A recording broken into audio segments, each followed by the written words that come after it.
There's a new pirate adventure on the horizon, Skull and Bones, and its port of origin is Ubisoft Singapore.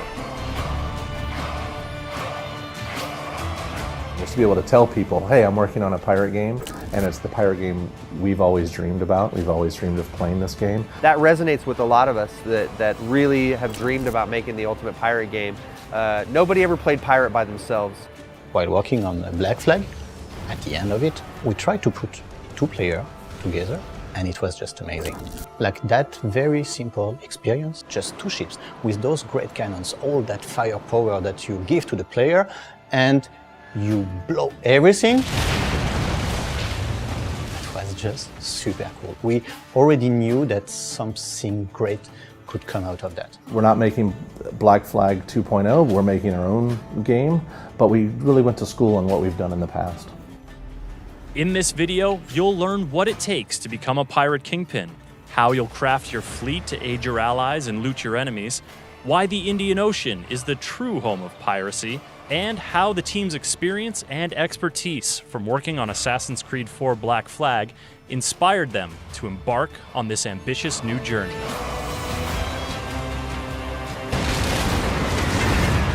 Our pirates are at the helm of the ship, so we control a giant tall ship across different classes of ships, from a small sloop to a giant frigate.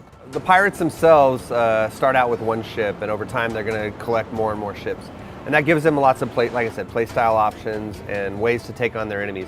The other thing that it gives them a chance to do is to start to develop strengths in combat and PvP with and against other players. One of our very interesting class that we have today is a sharpshooter. Basically, it's a long gun that is on a very small ship that doesn't have a lot of defense, but can shoot very, very far, extremely strong. And we also have the frigate, which is able to basically sponge up damage. And it's very deadly when it gets its broadsides zeroed in on its target. So our vision for our classes and our ship types is very similar to traditional RPG archetypes. So we want players to have a familiar system that they understand from playing other games and other genres.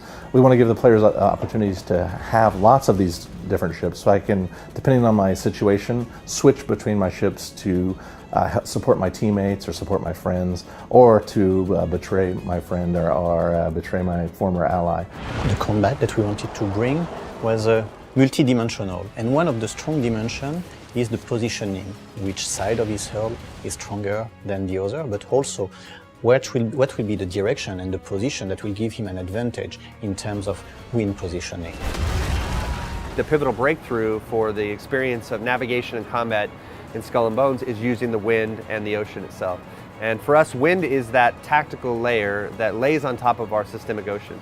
So wind is not just a navigation tool, it's how you assess the situation. It's used for positioning, to be in the right position to strike. It can be used both offensively and defensively. It's a way for you to escape quicker and gain an advantage on your prey. So we can read it in every single element of the world, read it in the stream that you can see in the world, read it in the sails, the way they are turning, the way they are inflating. The ability to position your ship so that you can bring your weapons to bear, and all kinds of different weapons, from mortars to rockets to cannons. There are a lot of key things that you have to juggle. You have the ability to go up to the crow's nest. You have a much wider FOV, almost a 360 degree if you go around view of the environment. That helps you make decisions using the wind, the environment, and the position of your target. Position fixed! Open fire! So when you're constantly learning the abilities of your ship, compounded by the weaknesses of your target, you're even able to become a more deadly predator.